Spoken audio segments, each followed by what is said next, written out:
Welcome, I'm Yasmin Saeed and you're watching the English news programme on Somaliland National Television. Here's an update of the stories making headlines. Vice Minister of Information, Culture and National Guidance attends International Peace Day event. Director General of Commerce grants exclusive interview on progress made thus far. Germany elections approach.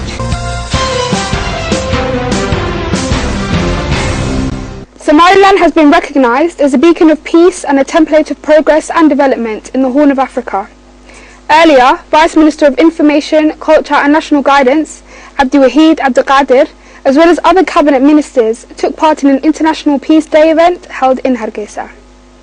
The Vice Minister of Information, speaking to attendees, elaborated on Somaliland's road to progress, the maintenance of its stability since its liberation from neighboring nation Somalia, and the overwhelming commitment portrayed by citizens and government alike in ensuring the nation continues to remain a nation exhibiting peace and stability.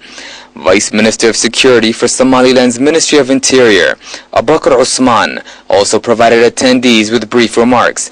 He stated that it's essential to understand the importance of Somaliland's stability, that this country has never emerged as a nation facing any sort of internal security challenges, and that is credited to the dedication of citizens and their government. Other cabinet ministers, parliamentarians, as well as senior government officials spoke at the event. Representatives of USAID, the organizing partner, commended the efforts of Somaliland citizens. Although unrecognized, this East African democratic nation remains an evident example of stability for other post-conflict nations. Director General of Commerce, Mohammed Sheikh Umar, granted an exclusive interview to our reporters. The Director General spoke on progress made thus far, as well as ongoing projects of renovating the ministry's headquarters. Director General of Commerce Mohammed Sheikh Umar addressed the significance of current steps being taken by Somaliland's Ministry of Commerce. We are working around the clock in making sure that we have the right mandate, framework and roadmap for leading this nation's commerce sectors in the right direction, said the Director General. He continued to issue a message to citizens within the private sector to play more of a role in development initiatives occurring throughout the nation, whether it's infrastructural, health, or other crucial areas of interest for Somaliland. Director General of Commerce Mohammed Sheikh Umar also added that the ministry's official headquarters is undergoing major renovations and reconstruction. He informed our reporters that this administration has made it a priority to provide adequate facilities for government agencies with the sole intention of better serving citizens. Solnak, the National AIDS Commission, held a conference for media professionals on the relevance of prompting more public awareness campaigns. Director of Solnak, Abdi Ali Jama, spoke to over 25 representatives of various media outlets, private, public, websites, as well as radio personnel. The Director of Solnak urged the media to increase efforts of further educating Somaliland's public on HIV/AIDS. He stated the media is one of the main forms of educating the masses on any given subject. The President of Somaliland, Ahmed Silani, in previous weeks provided a keynote briefing on this administration's priority of facing the HIV/AIDS challenge head-on in Somaliland.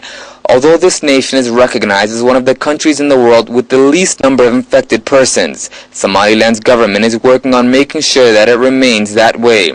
Participants at the conference also spoke on their plans of amplifying efforts of creating public awareness campaigns for Somaliland's National AIDS Commission. Himila Literary Organization hosted a ceremonial event on Somali literature. Participants at the event included Minister of Planning and National Development Saad Ali Shire, as well as Director General of Public Works Mukhtar Mohammed Ali. Dr. Saad Ali Shire addressed attendees on the additional focus needed by everyone in safeguarding this nation's literature. He mentioned the steps taken by this government, including the ongoing establishment of a national library and other key projects in promoting literature. Director General of Public Works Mukhtar Mohammed Ali stated that Somali literature is an accurate account of a nation's history, and in the particular case of Somaliland, he informed attendees that this nation's literature is rich and vast.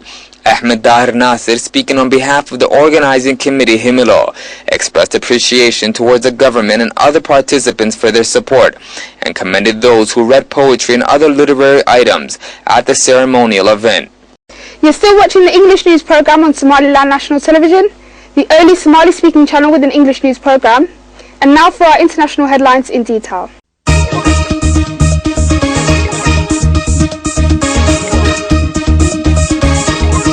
With less than 2 days left before Germany's general election, Chancellor Angela Merkel called on voters to support her. In televised comments, Merkel said, "The stronger the mandate for me, the better I can create policies for Germany and represent our interests in Europe and also the world. I like my job and I'm asking you to vote for the CDU."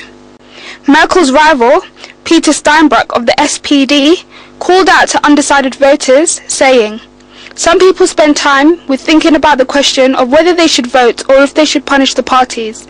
My key plea is, go out and vote on Sunday." Voters have been heading to the polls in northern Sri Lanka in provincial elections that are stirring up old tensions between the government and ethnic minority Tamils.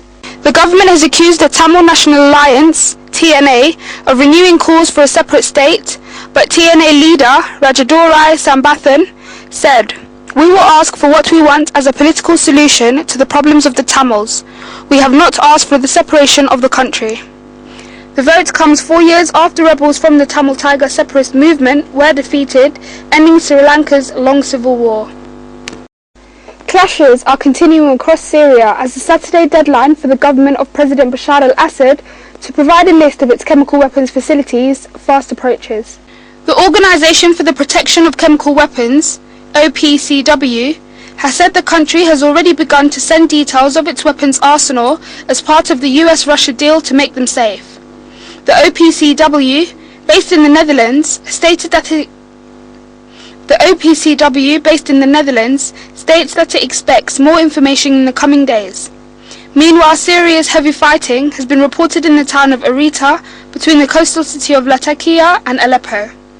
The country's commercial capital and largest city is carved up into rebel and government-controlled neighbourhoods separated by checkpoints. Since an opposition offensive in July 2012, fighting has been almost continuous, with large parts of the city destroyed and thousands of residents leaving. That's all the news we have for you today. Thank you for watching, and until next time, goodbye.